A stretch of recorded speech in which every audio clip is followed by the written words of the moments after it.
Welcome back to the channel. In today's video, I'm going to show you how to connect Claude to Linear in just a few simple steps. So let's get started. First, go ahead and open your Claude and log into your account. From here, you want to click on this plus icon, select connectors, then choose add connector. Now this is where you can link several apps, but from here, we want to look for Linear in the connectors library. So let's do that. Then from here, you want to click this and choose connect. Now, when you do this, it'll ask you to sign into your Linear account and approve some permissions so Cloud can access your issues, projects, and team data. And once connected, you're basically good to go.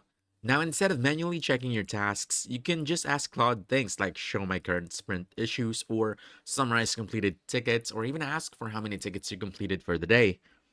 And when you do that, Claude will instantly pull everything from your Linear, just like this.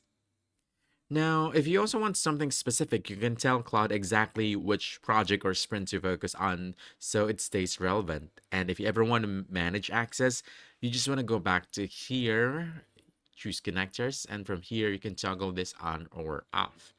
And basically, that's it. Connecting Cloud to Linear basically turns your workflow into a smarter system where you can track, update, and manage tasks using simple prompts in just a few simple steps. So if you found this helpful, don't forget to hit that like button, subscribe for more quick guides, and I'll see you in the next one. Thanks,